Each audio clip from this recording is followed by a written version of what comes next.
lecture XX or 20. This is going to be about deep kernel learning in eels and 4D STEM, and we'll get to what that actually means. This is a work with, we did this a lot. Sergey, of course, Maxim Zyadanov, who I believe has given a lecture by now, has implemented a lot of these codes and created a lot of them, and I've kind of implemented them on the microscopes. And so let's get started. So one of the nice kind of questions I like to ask people is, given a sample that we see in the microscope, and this could be really any microscope.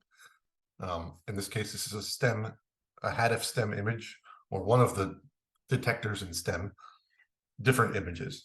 And we have, scale bars aren't here intentionally, but this is kind of a large image space. And so, one of the things we can do in the STEM is acquire these kind of costlier measurements that can be in the form of potentially an X-ray signal, an EELS signal, a diffraction, or so-called 4D STEM signal.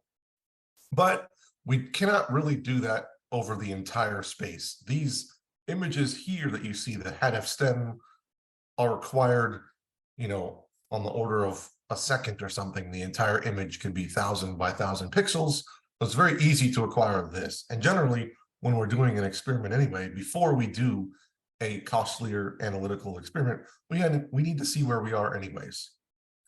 And so the question then is,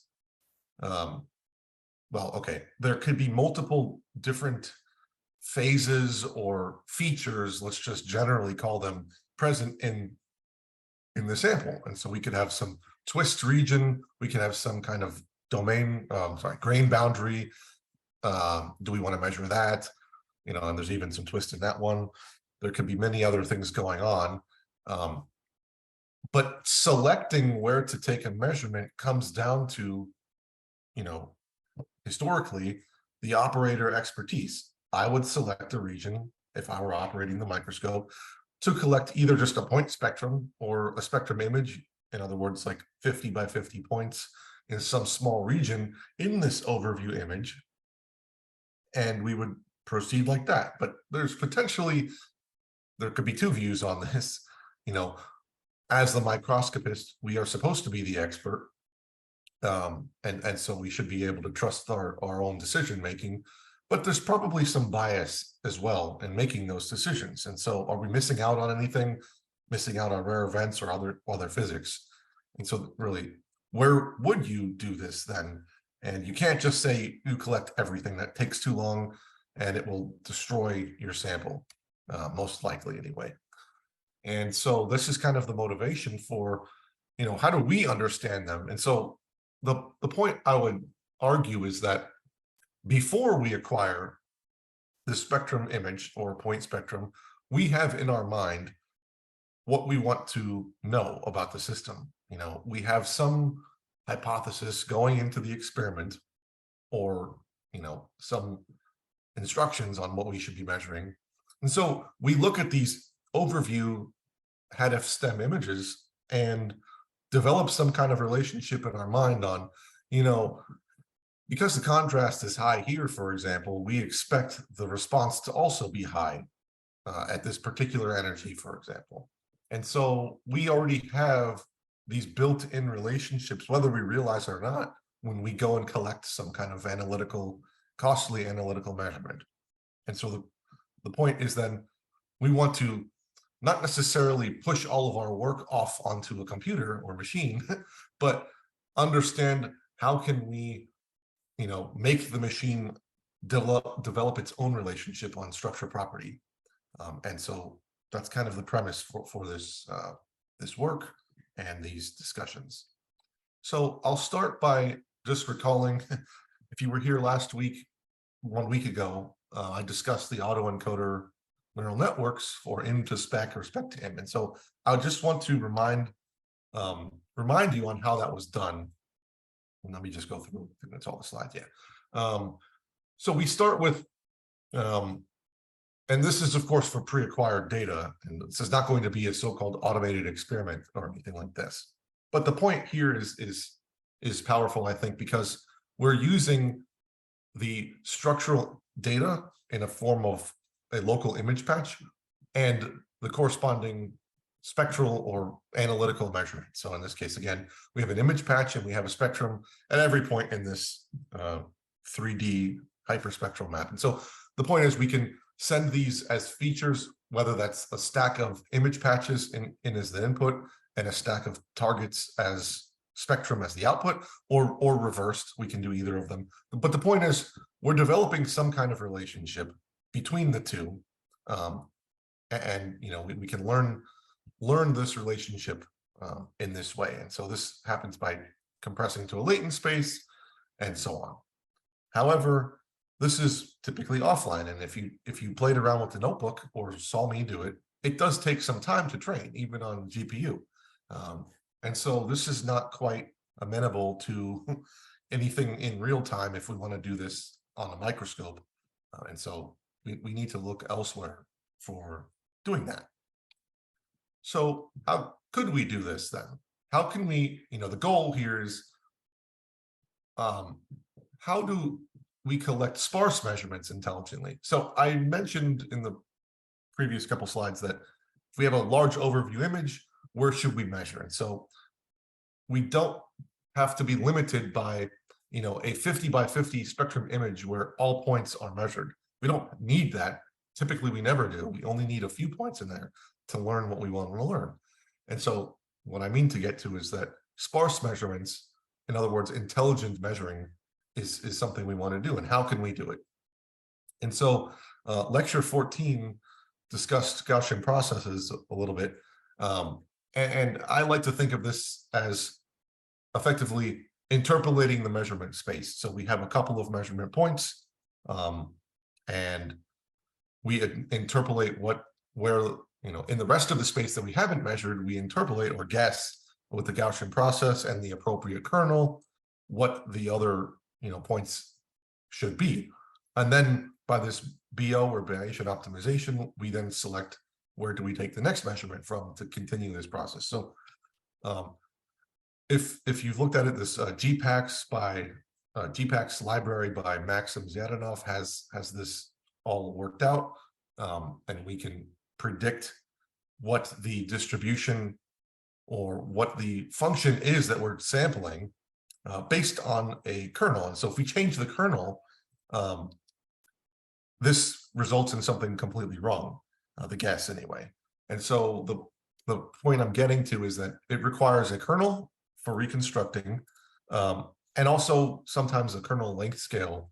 And so these things aren't going to be something that we can choose on the fly during an experiment. So how can we do that? So, I mean, we can have a periodic kernel if we have atoms, okay, but there could be a lot of knob tuning and so on. So maybe there should be a custom kernel. How can we do that? So there's a lot of question marks there. So this works in principle, but it's just very slow and kind of needs, relatively slow, and needs some kind of tuning and maybe prior knowledge about the system. And so again, we can see this lecture 14 for a little bit more details there. And then again, yes, how do we do it in close to real time? Yes, said that all right. Okay, so this is where deep kernel learning enters, or just DKL as we'll call it. So it consists of two steps, generally speaking, a training and a prediction step. And so this was an animation, okay. So similarly to what we've been doing with the GP or the M2 spec, we're getting some spectral measurements. I'll just call spectrum, this could be a 4D stem, X-ray, eels, whatever. In this case, we'll look at eels and 4D stem today later. But we have some kind of spectral measurement, and then we always will have the overview ADF image. We'll have that if we're doing a regular experiment anyway. And what we do here, before sending anything to the GP, Gaussian process, we use a deep neural network, and the combination of a deep neural network and the GP is called the deep kernel. We'll use this to effectively dimensionally reduce or make, simplify our input data to some lower dimensional space such that this GP can act on it in a more, clean manner, for example. And then that way we can develop a relationship a little bit differently and much faster here. One of the things to do an automated experiment, typically, okay, we'll have some sort of spectrum here. I say there's a couple of tuning knobs.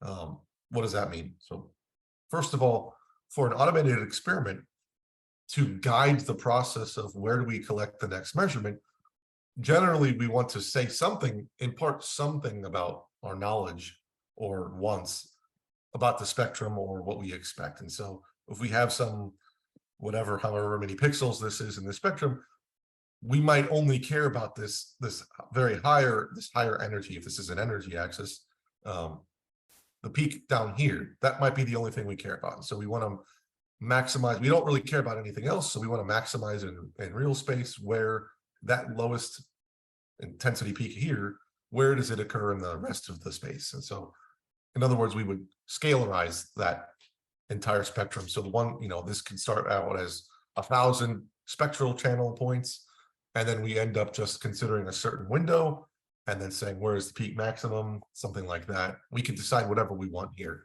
But the point is there's some sort of physics that can enter into this to convert the 1,000 channel spectrum into a single pixel or a single value, a scalar, right? So that's how we can enter physics. But the second thing what we can do is, given this, so now that we have that scalar quantity and the image patch, we can then use this deep kernel to learn these relationships and then predict the entire space. Given that information now that we know what we have a prediction of the entire space and so on, deciding where to take the next measurement point is a different ballgame in itself. And so that comes down to this acquisition function. And so we can do this based on a few different criteria, and these are the kind of different acquisition functions, which is EI, or expected improvement, upper confidence bound, uncertainty-based, Thompson sampling. So I will just simplify this and say, when we do the prediction, we have also an uncertainty associated with it. And so these different types of acquisition functions basically leverage, do we want to minimize our uncertainty or maximize our prediction, efficiency, or what? And so that's really the only difference here. So this is really like a exploration versus exploitation kind of game. And so that's the thing. And so we'll get more into this in a minute. So again, if we want to do this, I'll emphasize there's no pre-training on this. And so when we do this on a real experiment and the real microscope, we don't have to think or say we need this trained model before we do anything. No, we've never seen any of this before. So that's actually the beauty of this method, because it's fast enough and kind of intelligent enough to do it. Anyway, we start with the complete structural image. Again, if you're doing a standard STEM EELS, STEM 4D STEM experiment, whatever, you'll have this. You have to have this to know where you would select kind of a subscan or point spectrum. So you start off with this, and we acquire a couple of random measurements from random positions in this image space. In this case, a red and a blue X here, and that's it. So we have to kind of seed this training somehow. We need some kind of measurement. And so with that, so okay, we can now, okay, when we have this big image, we can create image patches everywhere at every pixel. I mean, we will only use these two for now, but we have that, at our disposal whenever we need it, as soon as we acquire this. So the next thing is to take a measurement at those points. So this could be an EELS spectrum, it could be a diffraction or Rankine grammar, 4D STEM measurement, and it could be at whatever convergence angle. We'll discuss different things here. The point is, though, we collect the measurement that typically is costly. To compare, by the way, dwell times, a structural image dwell time per pixel is generally something in the order of like 1 to 10 microseconds per pixel. On the other hand, even with a direct electron detector on EELS, we're looking at something probably like 10 milliseconds, sometimes much longer than that, maybe 100 milliseconds or even 1 second. So this is several orders of magnitude longer dwell times to acquire enough signal for what we want here. 4D STEM is usually a little bit better, but still it's on the order of milliseconds. So it's at least 3 orders of magnitude longer dwell times are needed to get these analytical measurements. And so that's why we can't do this in the whole space, because it's, number one, inefficient, and number two, can impart too much dose. And so, okay, we got that measurement. And now here's where our physics centers, or we scalarize things. So we have a spectrum. Let's say we select a spectral band, and we're looking for a peak maximum in that. This is just an example. We could do a number of things, anything you can think of, actually, to scalarize this object. And then we have a 4D stem measurement instead, if we wanted to do that, and we can scalarize this in a different way. This can be done by center of mass or disk fitting, and I'll go into these different types of scalarizers that we can do in the 4D stem. After we do that, this is when we can then send this into the deep kernel itself to learn some relationship between the structure and the property. And we learn that correlation.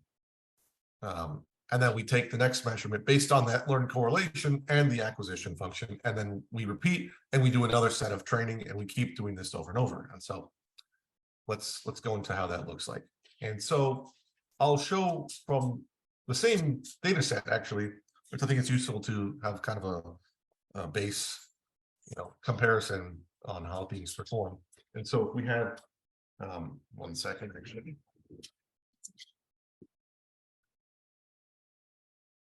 Happens with animals. All right.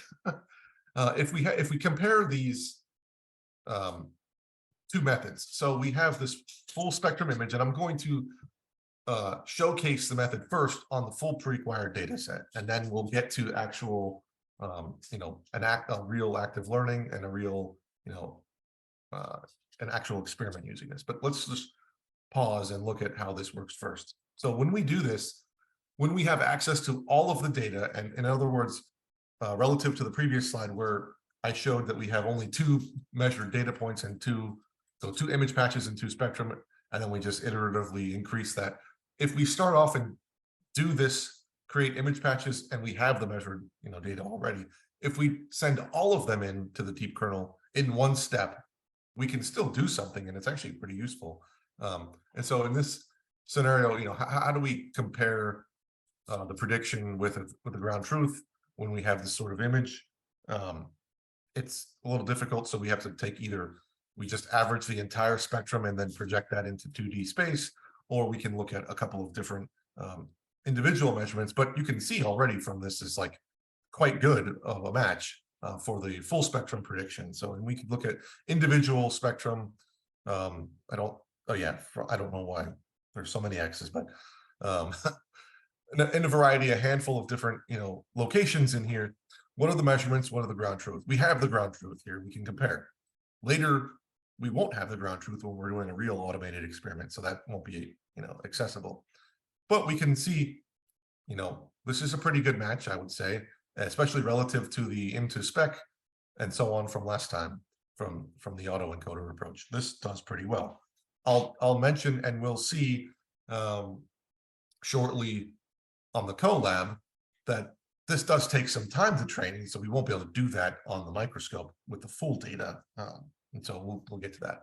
And I'll also mention that our prediction here is a spectrum. It's not the scalar quantity.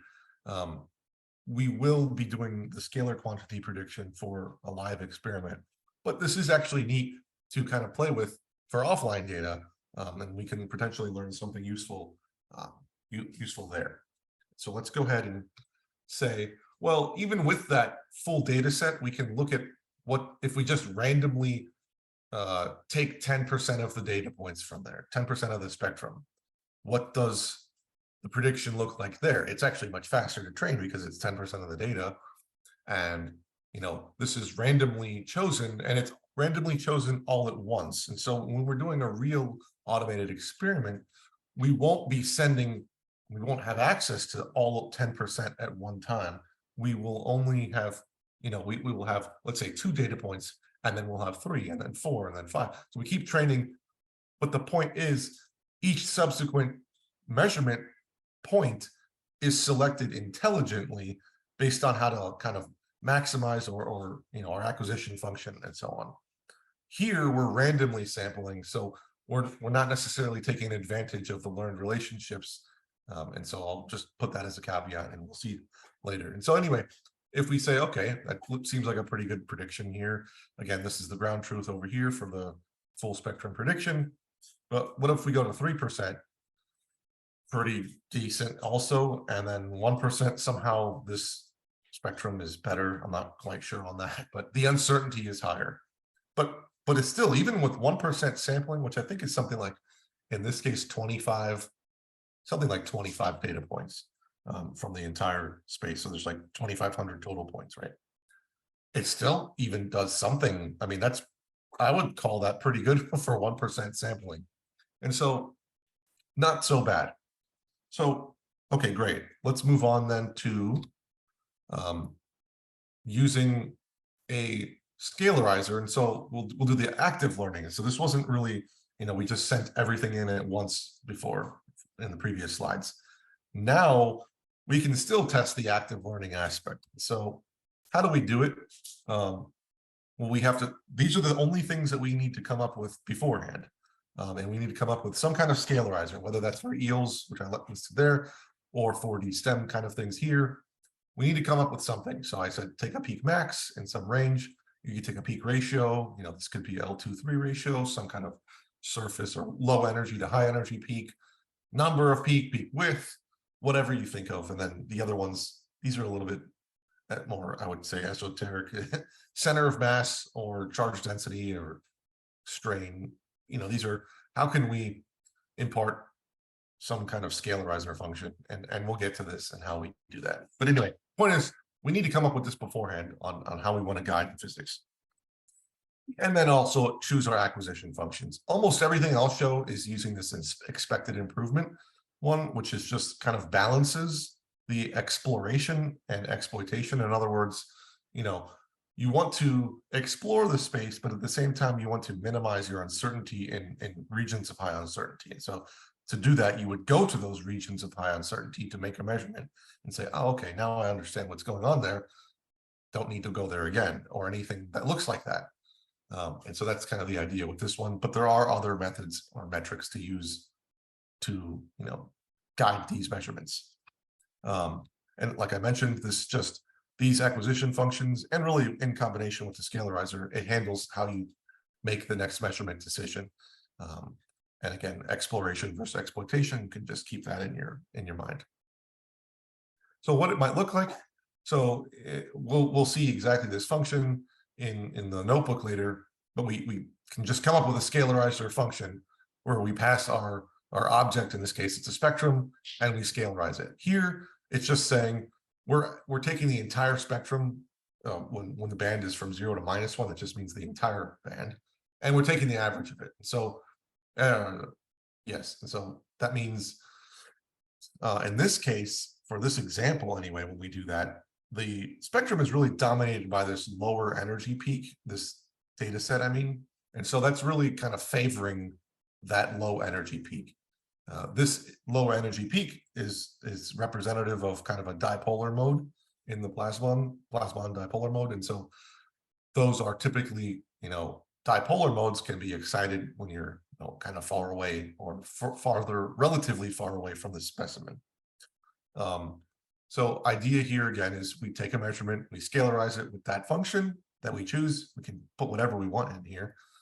We do the deep kernel training to learn these structure property relationships such that we have a prediction of the entire image space. And then we use our acquisition function. In this case, it's the expected improvement to make a decision on where to take the next measurement. And we take that next measurement and, we repeat and we scalarize and so on. And so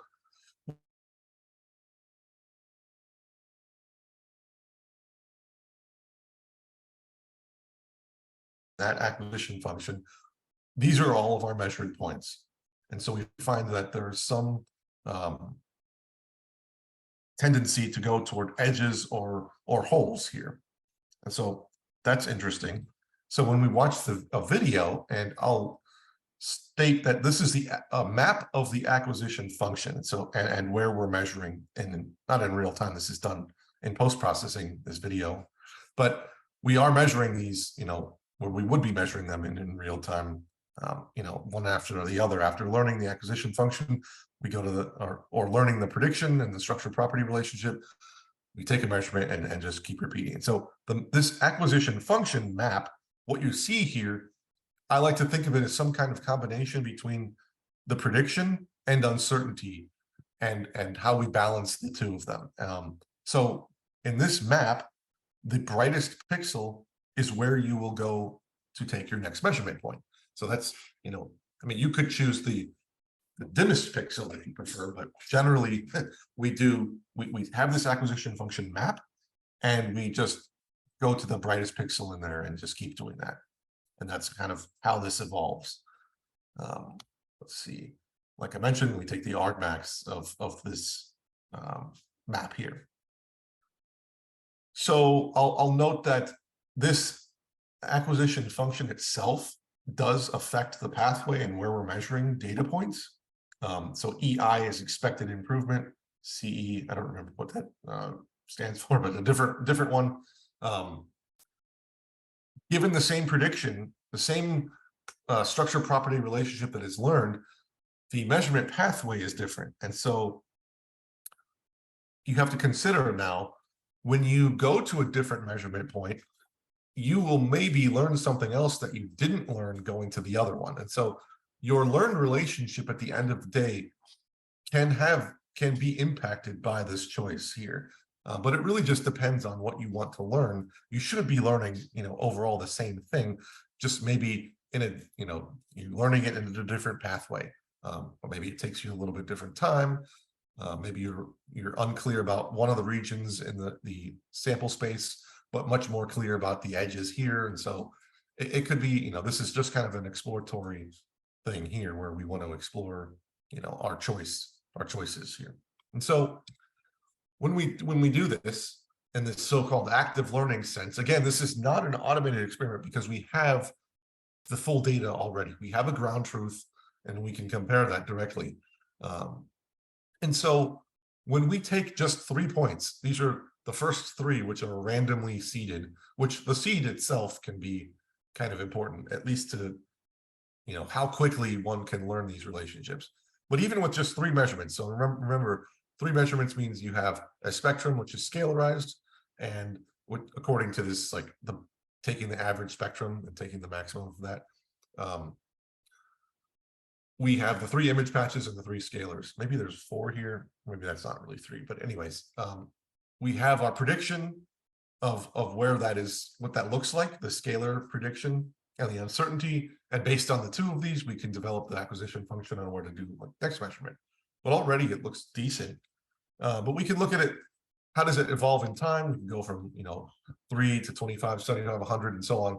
And I'll just mention, okay, first of all, one of the important things here is that there doesn't look to be that much difference between going from 3 to 100. The features might be kind of zeroing in and getting a little bit finer, but even after only a 3 or whatever, this might be 4 or 5 points, it really has a pretty good idea of what this scalar quantity looks like in the full space. That being said, the uncertainty generally is high in certain regions, and so this might not actually be the scale bar for all of them. But anyway, generally speaking, the uncertainty after only a few data points is going to be relatively high compared to if we take 50 or 100. And so, generally speaking, increasing the number of data points, just increase or number of measurement points, intelligently measured data points, just reduces our uncertainty. And so we can have like better confidence on these predictions and so on. And so the second thing I want to mention is, let me see this thing. This is even this one here, 100 data points.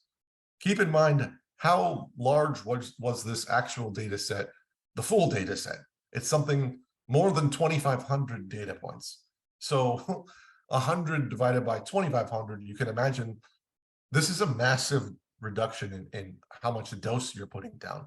I'll mention between measurements. So when we put the beam on, this pixel here, for example, we get our measurement.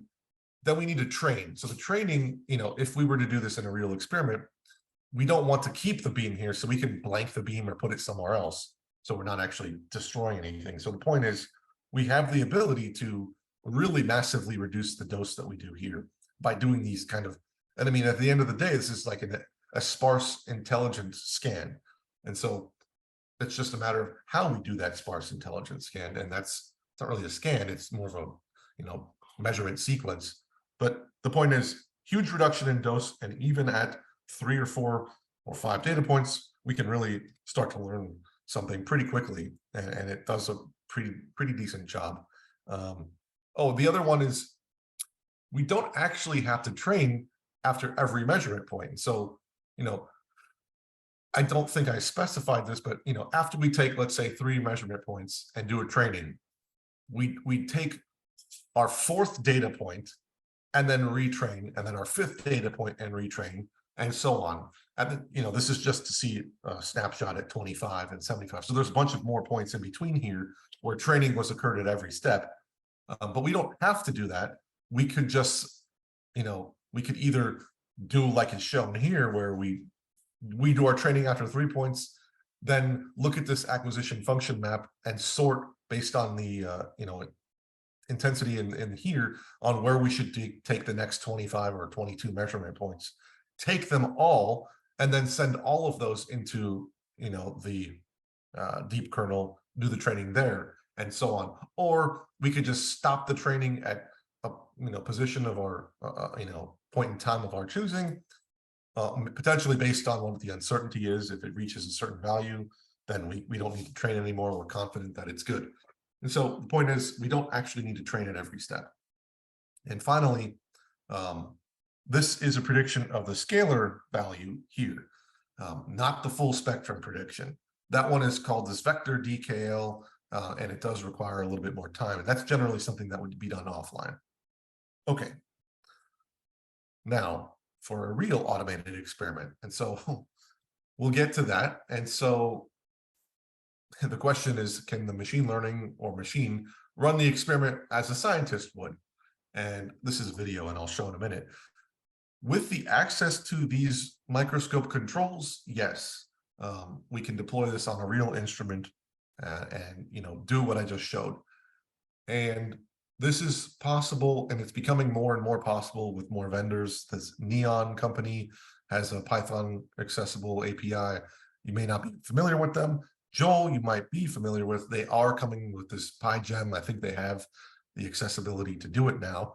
And so more and more vendors are, following suit and realizing that they should be doing this, not to be too scared of giving too much control to the user, which I can understand, potentially destroying the microscope because they have too much control. So there needs to be some, must be careful with it a little bit. But anyway, can we do this? So we need the control to, in other words, what control? Just position the beam at this coordinate, take measurement, and now given that measurement, as some NumPy array, throw it into the deep kernel and do training and so on. So what does it look like? Let's see. So we start this thing, and so we take an image. This will just be kind of a pixelated image. We'll car a couple of random measurements. We're doing the training right now. You can see it training up here. And based on that, we take a measurement there. Okay, we do some more training, and our next measurement goes right there also. It's very close. It actually ends up finding kind of a local minimum, I believe, on this bright region, or an edge. And so the point is, it's doing the training at each step, and taking a measurement based on, that learned relationship and so on. And you'll notice, by the way, when you do the training, you don't see the eels anymore. So remember, the eels is really a 2D camera that's converted into a 1D spectrum, but the beam is blanked between those. So we're not, imparting all these unnecessary electrons to our specimen. So anyway, it's a very useful tool, I think, so far. So what does it look like? So this is kind of hard to really depict. When you're looking at this, it might be better to see the prediction in real time, and that I'll think about doing that. But we can look at this stuff offline. After we've done the experiment, we can look at what it looks like. And so this was first done to kind of see, okay, I probably should have specified this before. Why are we doing this automated experiment? And so it's not just a curiosity to say, hey, can we do it? So the point here is there are two schools of thought, I would say. The first one is to really increase throughput. And so we have this, 3 millimeter grid, and we're measuring, 10 by 10 nanometer or something like that. Is that really representative of our whole space? And so ideally, we would just measure the whole sample, but that's just, way too much, right? So we want to do it intelligently. So it's a throughput question here. The other one, which I think is more potentially interesting, is that we want to use this to explore the system. And this is what was done here, is maybe we have some idea that there could be something going on in our sample, but we're not quite sure. We might get lucky with a regular spectrum image and find it. We might destroy it in the process, or we might never find it. And so what was done here, I think we have a better chance to find these things when we do something like this. And so we start with this. It's a 2D material, some MNPS3. It's not so important what it is, but it hasn't really been studied in the STEM that much. And the idea was, let's see if we can find something in the eels that maybe we don't know about. And so our Scalarizer, which is called a physics search criteria here, was just to take a peak ratio. So this is just an example spectrum of one of the data points from later on. We want to effectively maximize peak 1 and minimize peak 2. Why do we chose that? I mean, I don't know. That this is kind of something we thought of on the fly. And so that's potentially we got lucky there. And potentially we could do something where we could do this curiosity-driven learning, but that's a totally different subject. So anyway, we will use this physics criteria to do our search. But we don't generally want the zero loss peak, which is what this is. So, I mean, on the fly, we could just do a background subtraction or just to truncate the spectrum, there, do a peak fit, and then do peak ratio between the two. And so that's something that can be done very quickly on the fly, actually. And so when we do it, we use that as the guiding principle here. We find that all of our measurement points, or a large portion of our measurement points, can end up being concentrated at this top edge. Excellent. And our acquisition function really shows that, all of these points up here strongly, it strongly wants to measure on edges of specimens. Give me 1 second while that finishes.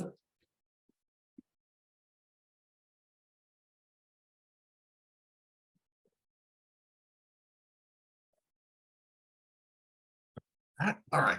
So it seems to have discovered something going on at this edge where this low energy peak is maximized and the higher energy peak is minimized. And I'll get to the kind of physically what that potentially means. But you don't want to do that just one time. That could be a fluke.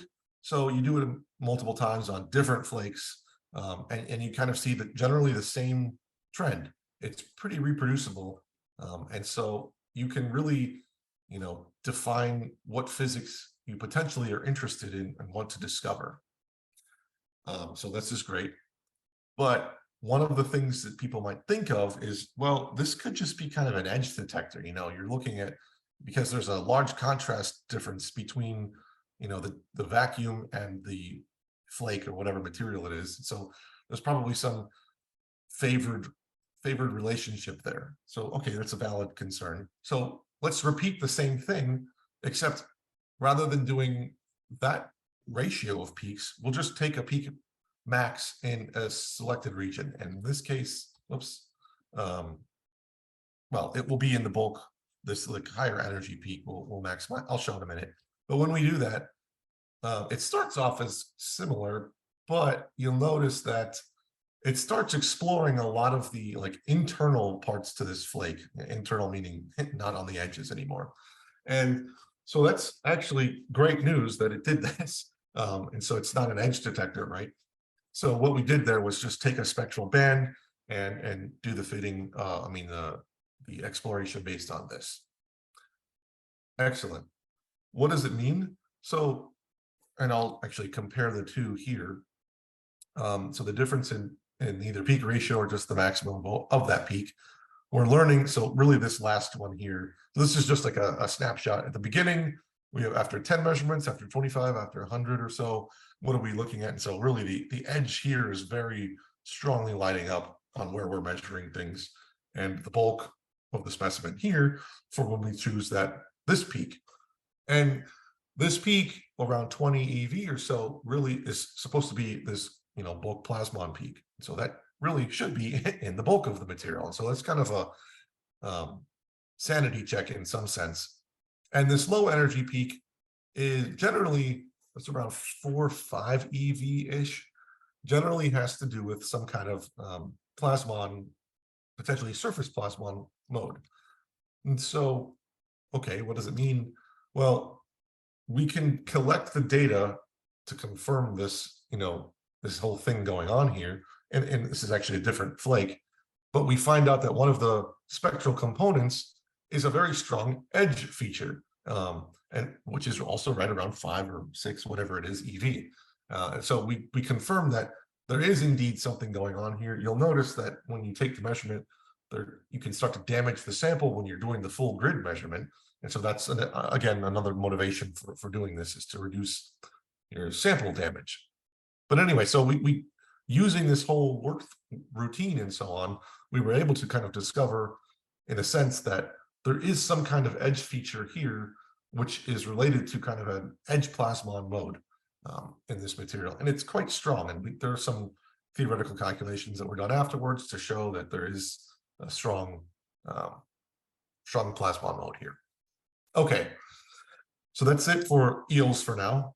And I'll get to 4D STEM. And so there are a couple of different methods on what is 4D STEM has a lot of meanings, right? And I'll break this into, at least here, for 2 different classes of it. And this is kind of the center of mass 4D STEM or Nanobeam electron diffraction, which is NBED. So this has to do with strain and maybe orientation and grains and so on. And center of mass is really like how the beam is deflected or felt by the sample charges and field presence. And the point why I'm separating them like this is that they require different probe conditions. And so generally for the center of mass stuff, in general, you would do something like 30 milliradian convergence angle. So it's a relatively high convergence angle in the stem. And you'd have your overlapping discs here. So really, you would only see like one disc in your diffraction camera. But you would notice that, the other discs are potentially here in the red dashed lines. And that you can calculate from this, the center of mass, and then from that, the fields and the charge and so on. This is controversial charge density, and so I would like to say this is a kind of a qualitative thing, but still, it can be very useful for exploring your specimen, I think. And in the other case, we have the NBED, which you can start to see your diffraction, as you reduce your convergence angle, like get closer and closer to parallel illumination, these diffraction disks start to become diffraction spots. And so that's why TEM mode is basically 0 or very close to 0 convergence angle, where these things are just spots. So we'll be using the Nanobeam, so somewhere in the middle of TEM and like regular STEM, so that we can have kind of the 2 to 5 nanometer spatial resolution and still be able to get the kind of diffraction peaks out of here. So how we do this is I'll mention it in a little bit, but let's get started with the center of mass stuff. And so when we do that, so this is an example. I don't know how much has been discussed. I think there was some earlier lecture on it, so I apologize if this is redundant, but we've got our this is again a full acquired data. So this is a spectrum image or full 4D data set here. And so when we look at the center of mass is a vector. So we have an X and a Y vector. We can have the magnitude of that vector or the angle of that vector. So that's just for center of mass. There are actually more kind of scalars or observables that we can extract from this 4D data here. But here's just shown these four, and they're all really related to one thing, which is the center of mass. So we can look at it in different ways. And sometimes what people do actually is combine the information on the angle and the magnitude into one plot, which is like a weird color wheel thing. And it's actually very pretty, but anyways, not significant here. So the point is we can just to look at our 4D data set. So we have different channels, so to speak, of what we want to choose as our, in the next few steps, our scalarizer. So we want to look at the X shift, the Y shift, the angle. This might be weird to say, well, I will look at the angle or the Y shift. Why would you prefer one over the other? Generally speaking, I like to stick with the magnitude here. This, in my interpretation, tells you how strong of a shift does your sample give to your actual electron beam.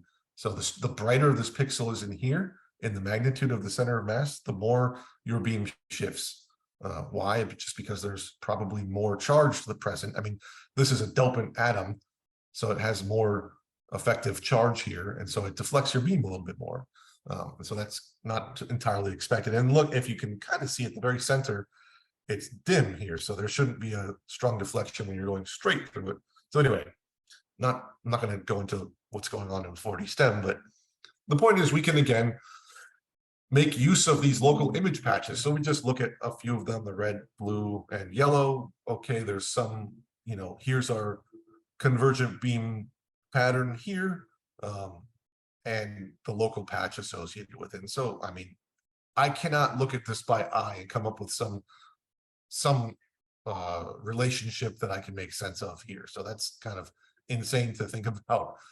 Potentially, I can say, well, this is bright here, so it should have a strong shift. At least I can understand that one.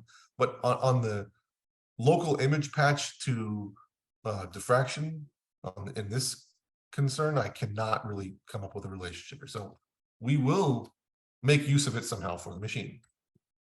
And so when we do it, again, we start with the full spectral image. This is just kind of a recap on here.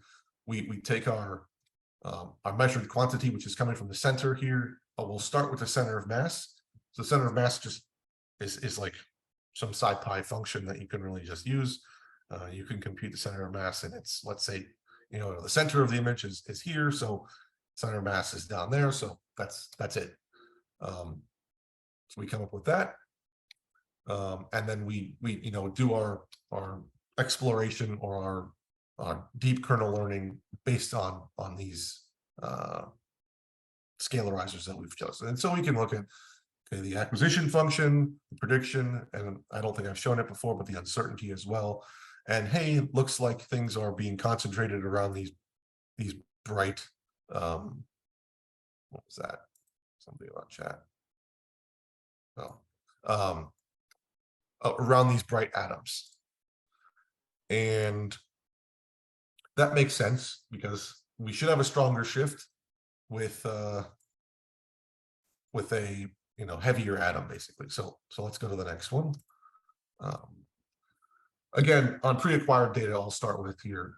And just to show the different types of scalarizers and how that potentially impacts, well, I don't show it here on how it impacts the pathway, which it of course will, but how the different, is one scalarizer better to use than another to really explore the system? And so it's a tough question, but some of them do highlight interesting artifacts, I'll say, but I would say that they're not actual a measurement artifact. This is some real thing here. For example, there's some smudging that's going on in this prediction as well as in this prediction here.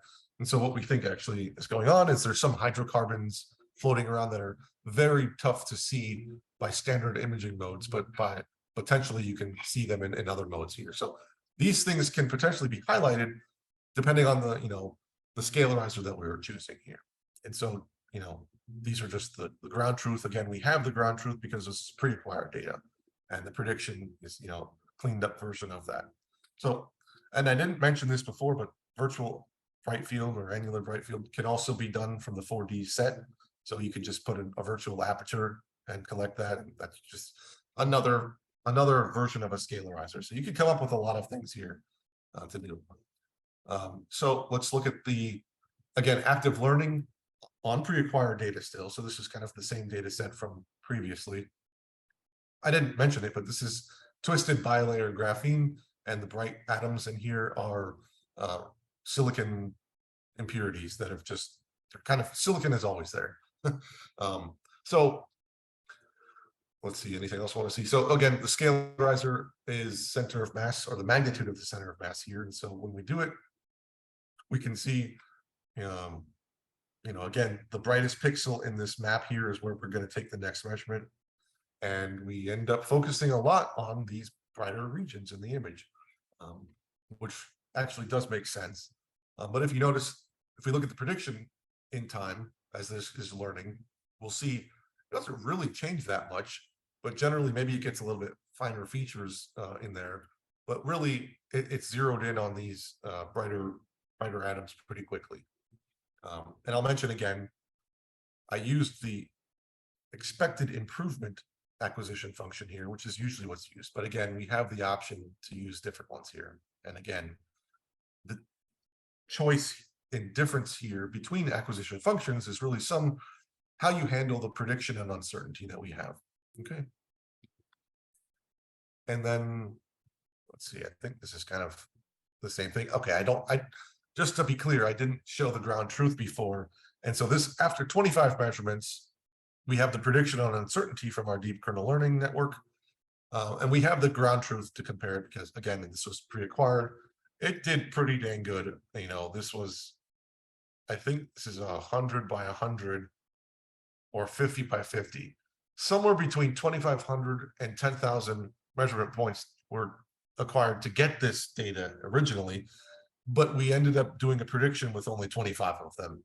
And so I think that's really quite powerful. And we have some uncertainty in their measurement, of course, here. So this is, quite good. Now, shifting back to the real kind of automated experiment. So we don't have the ground truth here because this is not a full data set. This is just one ADF image, and then a handful of measurements. And so when we look at this in time, again, this is the same center of mass magnitude as the Scalarizer. We can start to see that it does a very similar thing. I think this is actually part of that video from before. The point is, again, like in the EELS case, the prediction is already there pretty early on. This one highlights it well. The uncertainty is quite high, though. At 3 measurement points, this might not be all of them shown, but we already have a good idea of what this should look like. We probably want to increase our confidence a bit. So let's take, 10, maybe 50 measurements. Still nowhere close to the amount of dose that's imported in a real, full experiment. And we reduce our uncertainty pretty drastically, even from just 3 to 10 measurements. So that's fantastic. And so we learn that relationship quickly. And again, we can halt that training at any time we want. I didn't do that here though. Just to show real quick the video of how that looks. So acquisition function evolving in time kind of looks cool to me. But really it's really focusing on, in fact, there's probably multiple atoms here, not just one or something. So in between two bright atoms, I'm sorry, is probably the strongest. And that is, like, physically it makes sense. And then again, our prediction in time, where is it very strong, and it kind of fluctuates a little bit for some noise, but generally learns the same thing. Okay. The last thing I want to say about this one is how we choose our scalarizer and how it affects things. So this is going to be it's the same twisted bilayer sample, but just 2 different. So it's measured at the same region in this image, but they're measured, like, the experiment is done sequentially. So this one, I believe, was done first, and this one was done second. So you see that they're not quite the same. You can see this hole is a little smaller over here, and there's only 3 dopant atoms here, or even 6, but it's very close to the same conditions. I wanted to compare these 2 scalarizers as closely as I could, but there's some experimental realities that we have to deal with here. So anyway, choosing different scalarizer. So magnitude is what we did before. And here's the exploration pathway, very similar to dopant atoms. And we have this prediction here. Prediction of the magnitude of the center of mass, keep in mind, not the full 4D STEM prediction. That's another story that we could be doing, but I'll reserve that for another time. Compared to if we use the angle,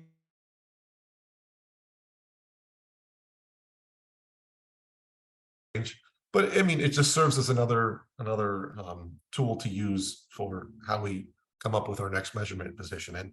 And really, the difference in prediction of these two is quite interesting, because the magnitude of the center of mass predictions are kind of not atomically resolved, I would say, maybe close to it.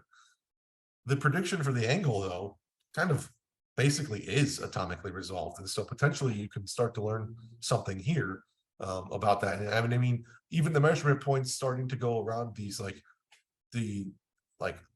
overlapping points on the twist regions, or the so-called AA sites, and so on. And so, these scalarizers can have a large impact on what's being learned and how your automated experiment evolves. So that's a nice thing to think about here. All right, the last little bit, not too long, not much longer to go, is the so-called embed or nanobeam diffraction, electron diffraction. And so what we're going to be looking at here is how we can use the 4D STEM to do these automated experiments to come up with something related to strain or grain orientation and so on. Again, okay, you can measure strain in a number of ways. Sometimes what people do is they do it by measuring atom coordinates. I don't think I have that. Do I have that in here? No. In this case, which is done usually after the experiment, in this case, we'll be using the disk fitting. And so this is kind of the process to do the disk fitting, and kind of just a couple of image processing steps on the diffraction image. And then you can do the fitting of the disks. So you find the disk edge, and then you can fit a circle to that, and then you can find the center point there. So that's kind of how you extract the center point of these diffraction disks. To do that, I guess it requires some kind of pixelated detector, but CCD is fine for this even. So generally, yes, it's calculated after the experiment. So this is an offline analysis. And so it's generally kind of computationally expensive to do it. And so this one was a little bit trickier. Again, I'll just, oops, I'm not sure why it says max here. Again, I'll just reiterate here. We have our host image or parent image, our image patches, and our diffraction measurement. In this case, we're going to be doing the disk fitting here. And so I'm not going to go through that again.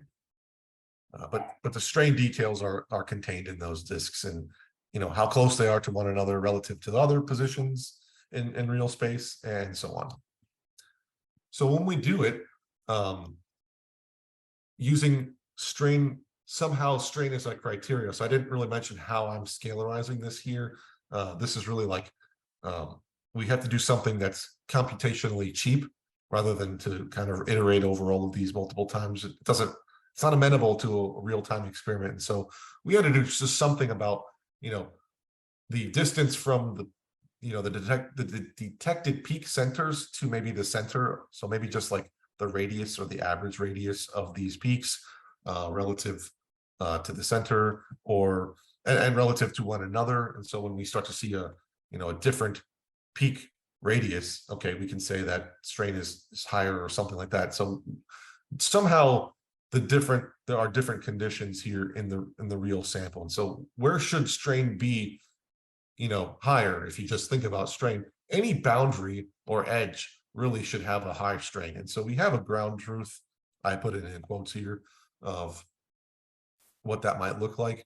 It's ground truth strain. It's just some relative change of these lattice spacing, basically, you can say. And you can extract that from these disks. And it looks like it is higher around these edges or the holes, really. And so you can run that. So don't mind this kind of creepy face, but that's just sometimes this happens in the microscope. But you can see that, hey, this is really focusing on all of these edges here. So the beam is being placed here for trying to learn these, high strain relationships. And so this was not really an exploration mode. This is just kind of a verification that this method works. We don't need to do this experiment to tell us the strain is strong at this boundary. Potentially for kind of a nanoparticle or a core shell thing like this, that would be very useful. And so anyway, we can see in time as this evolves, again, the prediction pretty consistent throughout here. The uncertainty for this one is a little bit different. It does improve as, generally anyway, as we increase our measurements. But this scalarizing this and these structure property relationships here are a little bit trickier to do for this. And potentially it was not even optimized here, but in any case. So that's the idea here. All right, I'm right at an hour. So we can go ahead and switch to the code lab now. And I'll stop sharing, but there are a couple of things. If you actually do follow along, there are a few things. Let me know if you're trying to do this right now. Something about, okay, well, SK image was outdated when I made this originally. So just import disk, not circle. You'll get that warning anyway. The other two things, something is wrong with, or incompatible with PyTorch versions or something. So I really had to reduce spectral number of spectral channels and all this to handle kind of memory concerns here. So anyway, I'll go ahead and start the EELS version because there are two notebooks. There's a STEM EELS and a 4D STEM notebook, and I'll start with the EELS one. Okay, and I guess actually I can probably pause for any questions.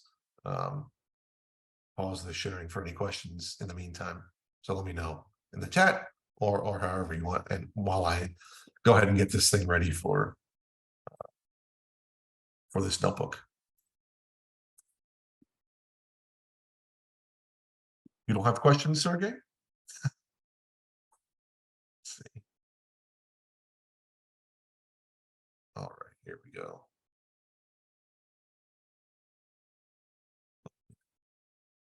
All good. Okay. All right. Let me switch the screen to here and go ahead and share.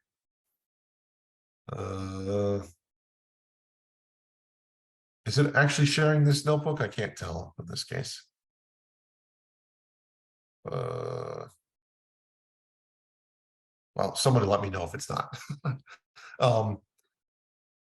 Okay, so this is okay, we originally called this kind of long name, but now it's just DKL. But there is some kind of, there's a Gaussian process layer, and we use the Bayesian optimization on top of that to decide on next measurement points and so on. So I guess I can go ahead and connect to this because it will be useful to show at least one of these parts here in live. So we need a couple. So this is what I meant here. This something we originally used these Torch versions, and now those are they're still available, but Google Colab has updated their CUDA packages, and I'm in the process of figuring out. I mean, I believe we can downgrade it or come up with something to fix this, but it's a big memory problem right now. So anyways, you can see that the Torch version, I think, is 2 point something, right? Come on. Yeah, okay. And our CUDA is 11.8. So this is up to date, but when we do this in 2021, it's not a little different now. So anyway, okay, we have a couple of imports. And I will actually show the acquisition functions here. You can take a closer look later. So we have here, okay, there is a fourth one, which is Thompson. I don't have that here, but we have our expected improvement, our upper confidence bound, and our uncertainty based. So kind of going to the point of highest uncertainty, going to our point of upper confidence, basically, and maybe some kind of balancing between our exploration and exploitation. So we could choose different things here. For the most part, I believe all of them, again, are the expected improvement. So these are are well-described functions in the literature. So you can look into that later. Other functions are just kind of for plotting and so on. This shouldn't take too long. It's the same data set, or one of the same data sets from last time, maybe in a different format. But anyway, we have, again, our image and our spectrum. This is an average spectrum, I think, right? Yeah, display average data. So this is the same data set from last time to kind of benchmark things. First step is to make window patch or image patches. And in this case, I will show this vector DKL prediction. So we will predict the spectrum, not just the scalar, in the offline mode only for now. Online mode, I mean, it potentially can be done, but kind of strange to do it like that.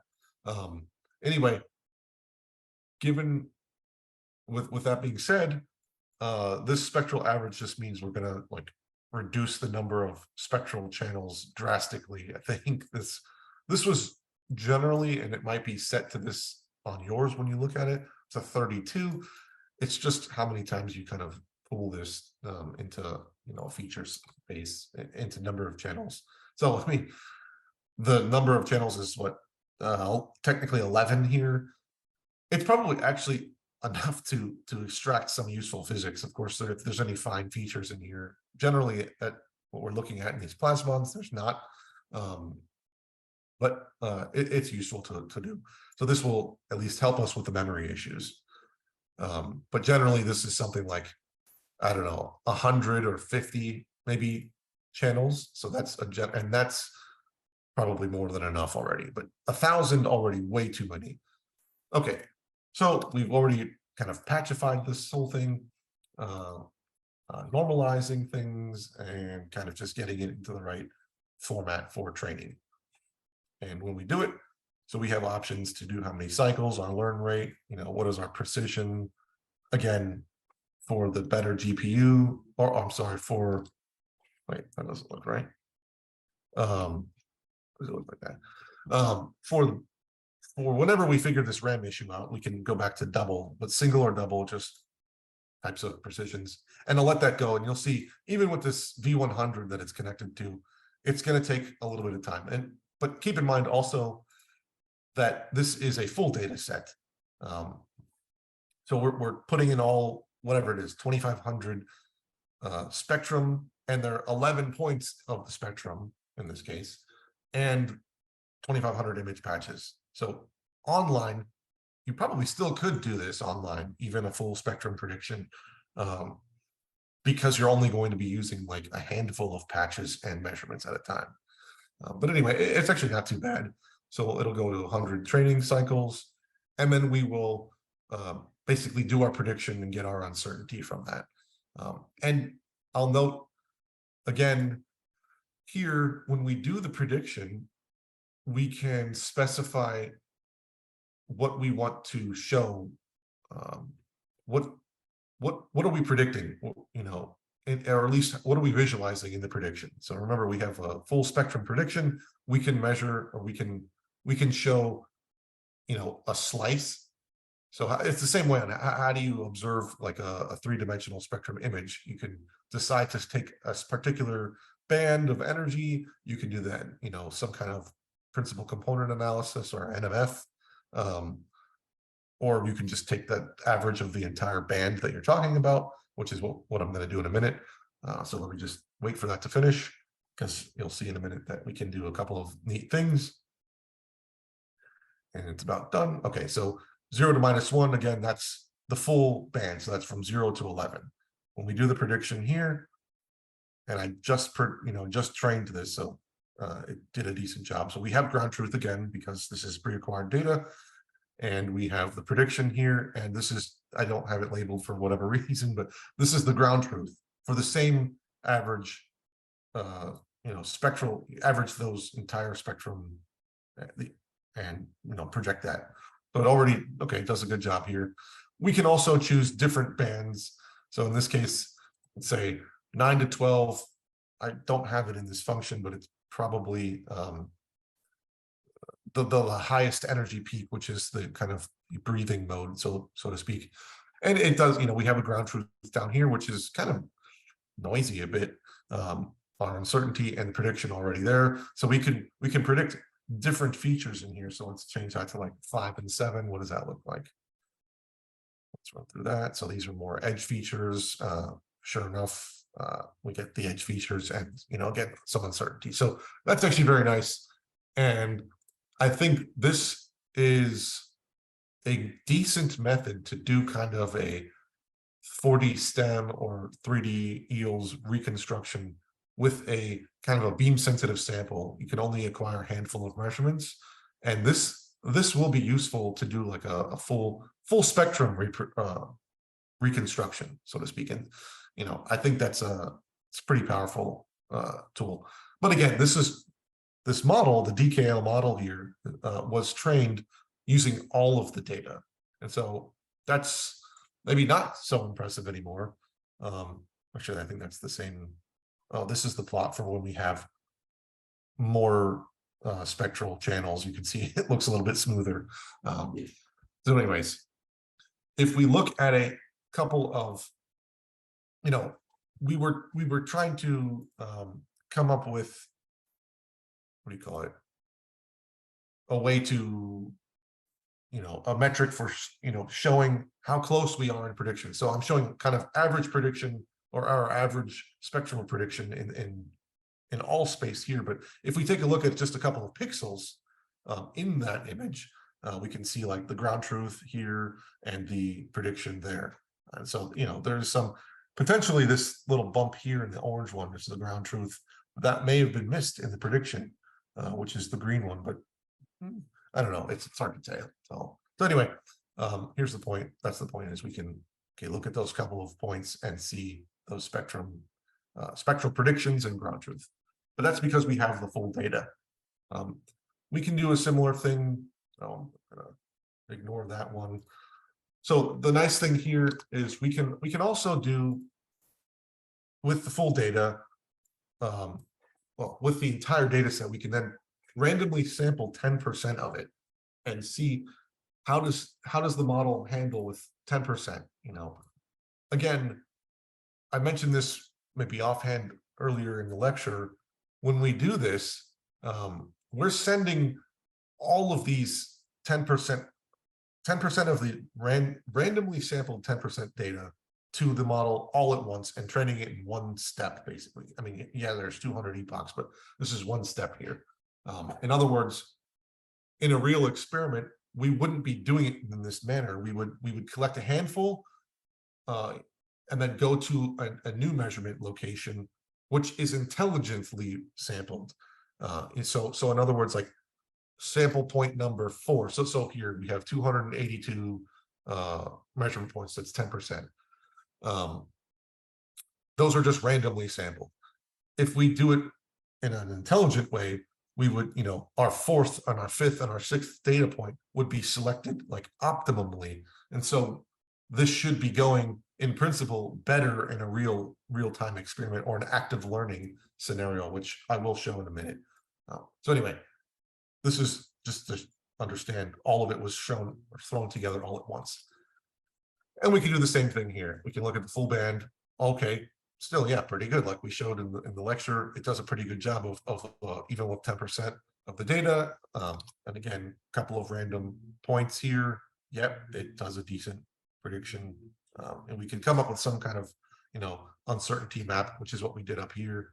Well, we have a DKL uncertainty, but anyways, we can come up with an error map if we want as well, based on all of this. But anyway, we can find these embedding layers, which I like to think of very similar to the autoencoders and how they learn a latent space. So kind of a low dimensional representation of the data. That's what this effectively is. Because remember, when we're using the deep neural net, this is a feature extractor, which is, projecting our high dimensional space data into these lower dimensional features. In this case, this is two different spaces here. So they're not actually that different. But in any case, this is to kind of get a feel for what the model has learned in some sense. We could keep pushing this further to 3% data, 1% data. This is something 84 points. That's still like more than the 50 or so that I had shown in other examples. But you'll see that, it goes much faster because obviously it's much less, much less data that we're putting in, much less training data and so on. But even with 3%, we can just do the same thing, still doing a good job of predictions.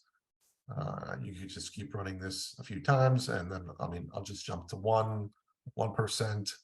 Now that's 28 points, much faster.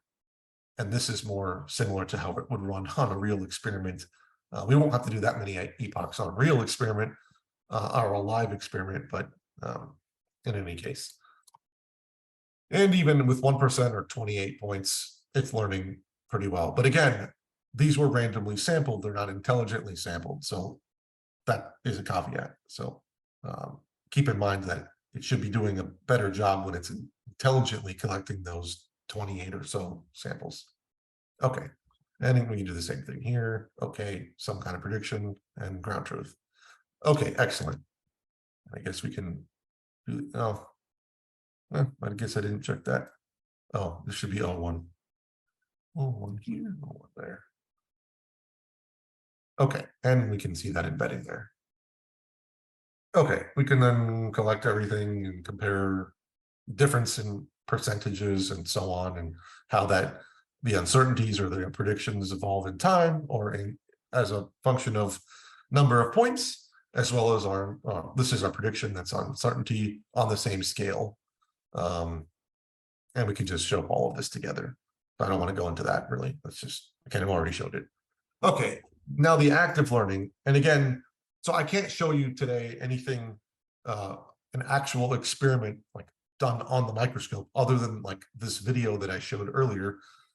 I'm not on a microscope right now. So all we can do here is to take our same data that was, we have the full data for it, but we can take just random points of that. And I'll explain this as I go on, and do the kind of the iterative training as we go with each measurement point. We can acquire a measurement, which we're not doing a real measurement. We're just going to a pixel that we already have that value for, but it simulates the same process that would be done on the microscope with some other functions to like beam blank and so on. We don't have to do that here.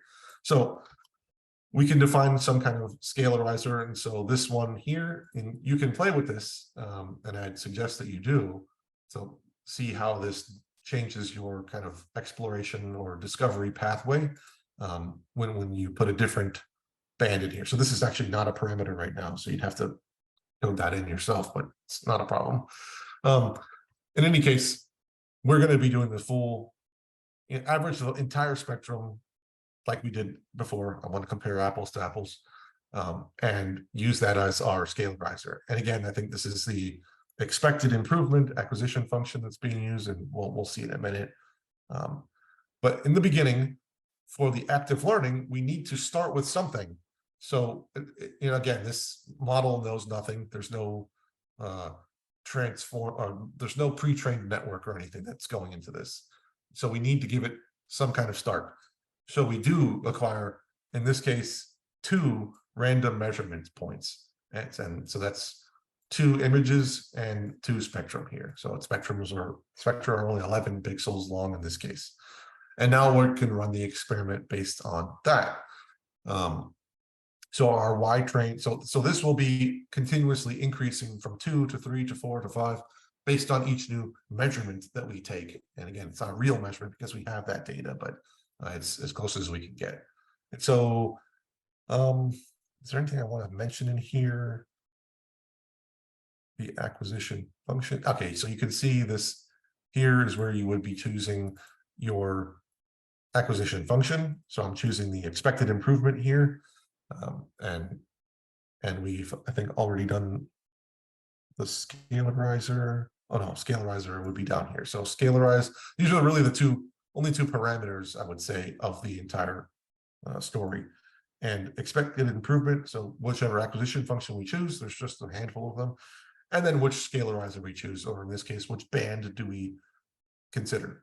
The rest of them are basically plotting and taking the argmax and like deleting points and adding them to the training sets and so on. So let's go ahead and run this. So it's pretty quick. Let's see, hopefully, yeah. So as I mentioned, it's running right now, but let me just show initial data points. The seed, if I ran this again with a different seed, this probably will show something different, but the first two are kind of like, I don't know what's going on. But then it starts to zero in. And so what we're showing, again, this is the acquisition function. So the next measurement point will always be the brightest or most red pixel in this image. And so it's measuring down here at the edge again. Okay, maybe it got confused for a minute. Down here, it's very bright or very intense. And so you can kind of see this evolve in time. And maybe there are other regions in the space that are also intense, like this hole where the missing particle is. And in this case, actually, this one that came out pretty nice. The edge of that missing hole is strong and the center is not as strong. And so that's kind of, at least this is the acquisition function. It doesn't mean this is, gospel. So if we continue this, okay, we did, I think it's 40 training cycles. And so it's pretty similar as we go on and on and on. So great. What we could do now is we can plot where we took measurements from. I guess I could do actually, let's do something. I kind of want to put this to greens. No, reds. If I do that, is it not reds? Is it just reds? Is it lowercase? What? All right, let me just try this. Oh, maybe that won't work because, okay, all right, no, never mind. I was trying to show the evolution, like where point one was and where the final point was. But in any case, you can play with that later. But the points here, you can see where everything was measured. And so a couple of these are to reduce, I can't tell you which ones were done to do this, but some of them were done to reduce the uncertainty of the model. So wherever there were high uncertainty points, that acquisition function was, optimized to minimize that and also explore the space at the same time. And so it did a pretty decent job of kind of finding these features. And so again, remember, from a physics standpoint, that average spectrum, because it's dominated by that very strong dipolar mode, which is some delocalized mode, that is, it's expected actually to be present in either like very close to the sample, either in vacuum. It's not vacuum, there's some substrate here, very close to the specimen, but off of the particle, or any sort of edge. It's unclear what's going on in the very bottom corner, but that could be just like a boundary effect. And so we could just exclude from measuring these weird corners or something like that. But anyway, it did a decent job of finding, exploring this pathway here. So you could do that yourself as well by changing the Scalarizer or by changing the acquisition function. And those are just, again, as a reminder, acquisition functions are up here. So you would just change that. Where is it? Change that here and look at the function definition to put the right stuff in there. And also change the Scalarizer if you want to see how things evolve differently. So that's totally up to you. So with all of that, I think the rest of this is just, I mean, you're able to you're free to check this yourself, but this is just to visualize these things in other ways. You can visit or do more measurements, or how do we plot all of this later? We can make these fun movies here on where we're taking measurements from, and it looks like a lot of these edges and holes are where the machine decided to do this, and so it does a decent job there. And you can play with that, and so that goes on and on and on. And I think that's all I want to show for this. Yeah, I mean, you're free to look. These are a lot of the plotting utilities, basically. Yeah, and that's about it for this one.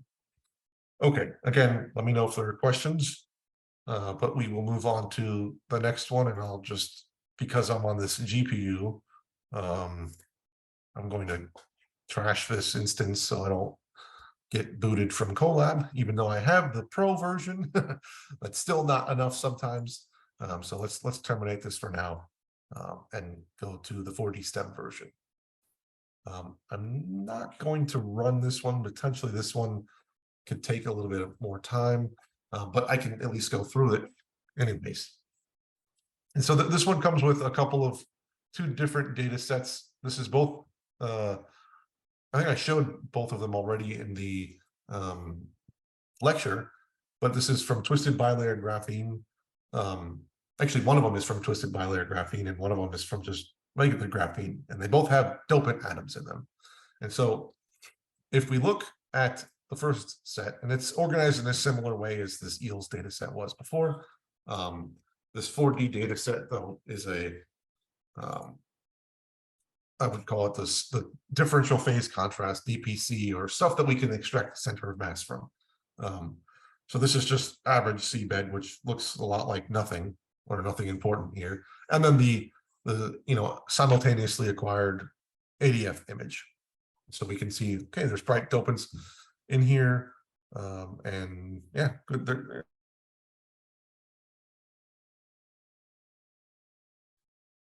This looks like some contrast is weird over here in the image. So maybe a smudge. What the heck? What does a smudge even mean in this context? Again, we believe that this is kind of hydrocarbon.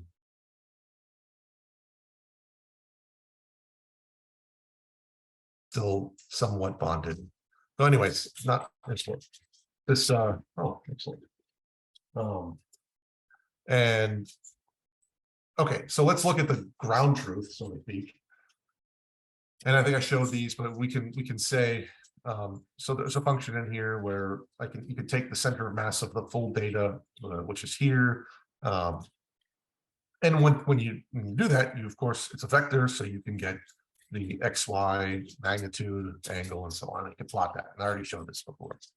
And then we generate some image patches. And one thing I didn't mention here also, one other knob is your window size. So we have for knobs to turn in this entire DKL workflow is our number one, our Scalarizer, which operates on the spectrum or the diffraction pattern. Our acquisition function, which uses these predictions and so on, and combines our predictions and uncertainty to take a next measurement point. But finally, the third one is the window size. And that, I think, it does have some impact also. And so the locality of your measurement. So some of these measurements are very local, some of them are not. In the previous example with the STEM EELS, the dipole mode in that plasmon structure is delocalized. And so our window size, if it's very small, might not really pick up on these like longer ranging features. And so this is another way to incorporate some kind of physics into the workflow. So I'll just mention that. So here, anyway, we choose our window size, we choose our binning or so on of our patches, and how we're scalarizing this anyway to a single channel. I'm not doing the vector prediction here.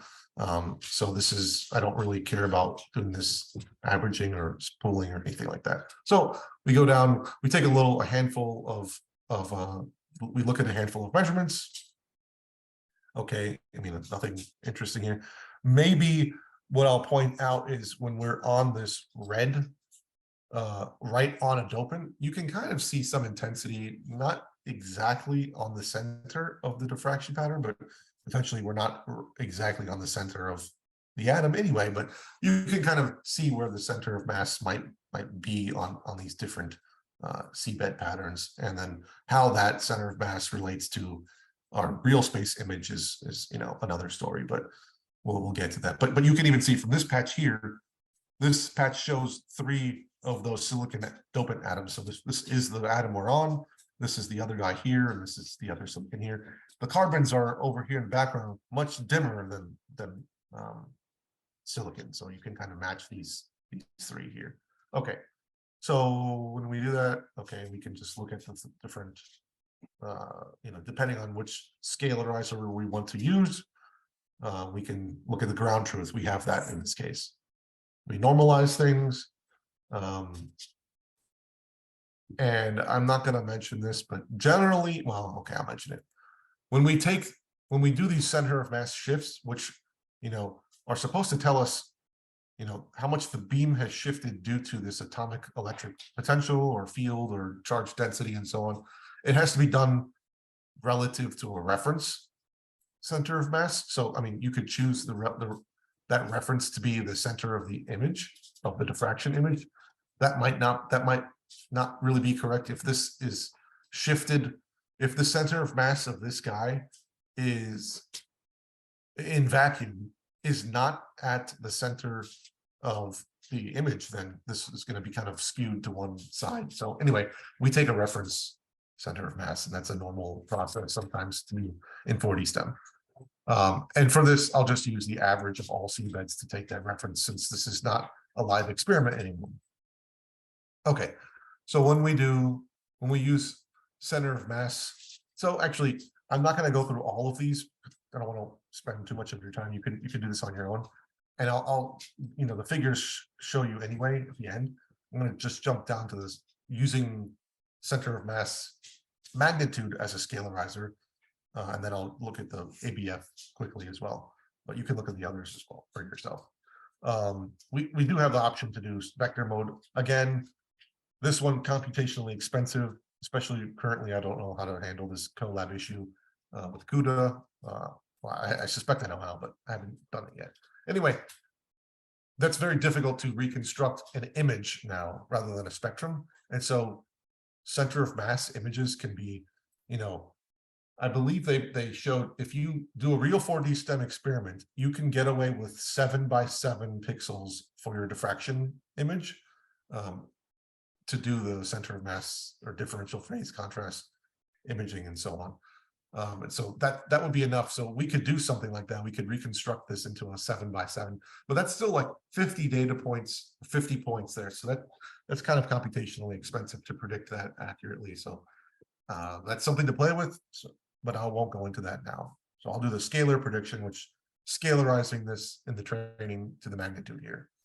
And we do the training again on all of the data. We can randomly take some of these data points and do the training like on 10% or 1% or whatever we want, like we did before. But here I'll just show the full prediction denoted by full. And we find here kind of interesting looking. And I think, so we don't have 6 atoms here. We have three silicon, I mean. And so the center one here predicted it well in the sense that in the very middle of the atom, we don't have strong shift in any direction. We have it kind of no shift. But as soon as you approach the outside of that atom nucleus, you have a strong shift. That got it well. The other ones, not so well. It's unclear what's going on with this, but we have some kind of uncertainty in prediction with it. So I won't go into why. I could speculate all day why this is like this, but anyways, we have some kind of prediction from that, and it did reasonably well. We can look at the like this embedding or latent kind of space. What did this thing learn? The reason this might look rotated the wrong way is I think this is just plotting the y-axis might be inverted here, and so don't think that something's rotated. Oh, I guess I do the random sampling. So we do that again, 10%. I think I do 3 and 1 and so on.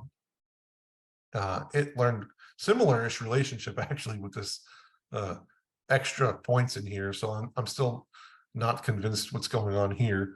But the point is that it's learning the same thing as it did at 100%, as it did at 10%. And if we look at 1%, now it's different. But this also could depend on which data points that we're using for training, because remember, this is randomly chosen 1% or even 0.1%. And so that's something to take into consideration as well. And we could train at even lower percentages. And okay, here's where it starts, maybe break down. But again, on a real experiment, we would be intelligently sampling these like probably higher regions of uncertainty to have a better prediction anyways. Okay. The last thing I'll talk about for at least this, yeah, I think that's about it. I've done, for all of this 4D STEM stuff, I've done center of mass as the prediction, or as the scalarizer, excuse me. We have a 2D image, our diffraction pattern, or our convergent beam diffraction pattern. We can do a lot with that, actually, not just center of mass of the image. We can also do these virtual detector modes. In other words, I don't know if I have a good picture of it. Okay. Suppose you place a ring or an annular mask over your diffraction data, your seabed. You can then multiply that mask by all of your diffraction data, and you have kind of a virtual annular bright field. Or depending on the angle that you choose for the ring radius, you can choose kind of virtual dark field or MATIF or something like that. And so in this case, you can choose that radius here. Your inner radius is 1 pixel. This is in pixels, and your outer radius is 2. So that's very close to the center. So this is a very strong phase contrast image. But if you choose that to be a little bit larger radius, maybe you can learn something different. So anyway, you can use that as a scalarizer as well. And so it's not clear what you learn with this, but you can do it anyway. Do the training, do the prediction. Right. This was, what is the difference here? Okay. So you can use, okay, I would probably ignore this one here. This one, we're predicting the maximum of the ADF intensity, which is the ground truth here. So these are the two comparisons. And so it looked kind of funky in the middle here. And the ground truth actually doesn't look funky, which is interesting, but we do have that weird feature, that smudge, and as well the 3 dopants here.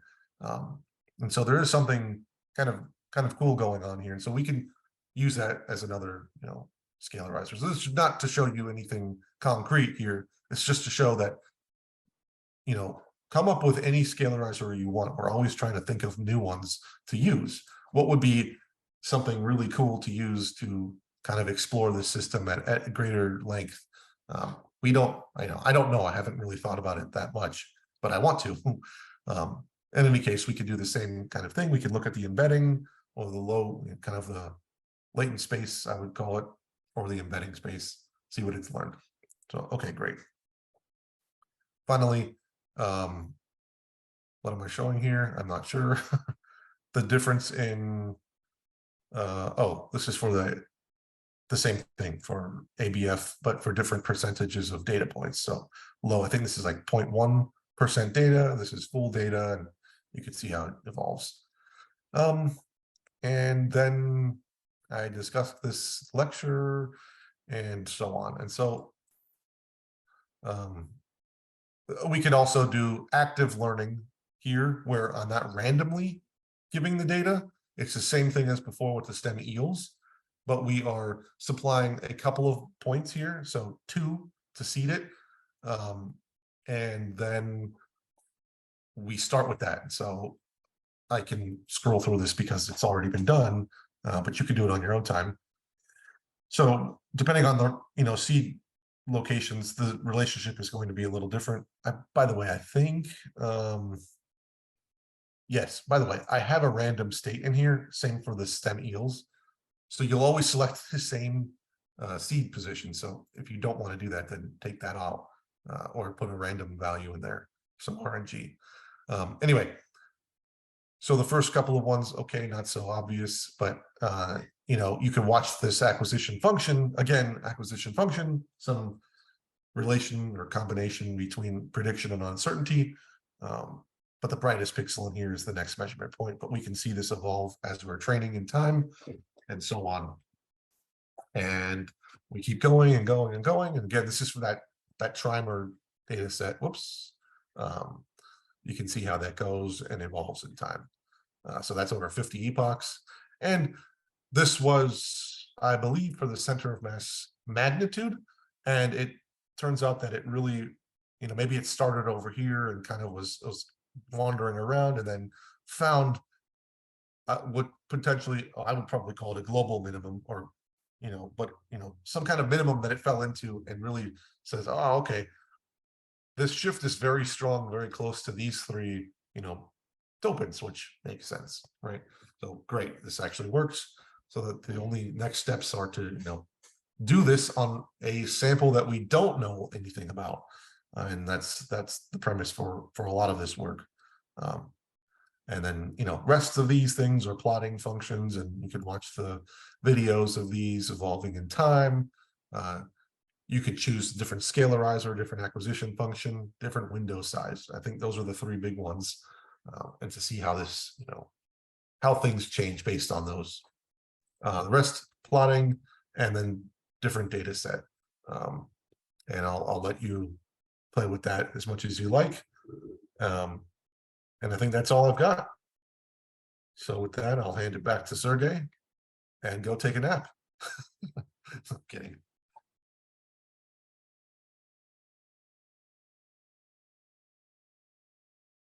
Sergey.